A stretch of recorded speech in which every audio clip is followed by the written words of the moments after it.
ध्यान में भगवान का दर्शन हो। आज एक व्यक्ति पूछ रहे थे कि ध्यान में मन लगता पर ध्यान कैसे करें। ध्यान की सबसे सरल विधि यह है कि अपने उपास्य का जो स्वरूप आपको सबसे प्रिय लगता हो उसका पहले पक्का निश्चय कर लें, उसके अनुसार भगवान की छवि का निश्चय कर लें और भगवान की छवि एक ऐसे सुंदर स्थान पर विराजमान एकांत स्थल में कर दें कि जहां बैठकर अपलक नेत्रों से उन्हें निहार सकें।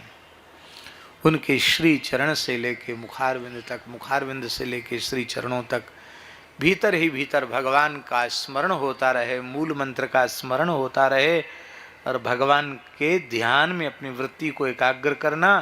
फिर धीरे धीरे नेत्र के मार्ग से उस स्वरूप को हृदय में अवतरित करना, उतारना, फिर हृदय में देखना, फिर नेत्र खोल के बाहर देखना, फिर भीतर देखना, फिर बाहर देखना, फिर भीतर देखना।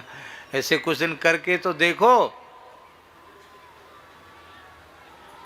पूज्य भाई जी ने साधन किया तो भाई जी कहते हैं कि हम जिधर देखते थे आकाश में, धरती पर, वृक्षों में, जल में, जहाँ कहीं देखते थे, भाई जी श्री हनुमान प्रसाद पोद्दार जी उन्होंने अपनी अनुभूति में लिखा है, सब जगह हमें शंख चक्र गदा पद्मधारी चतुर्भुज नारायण दिखाई पड़ते थे।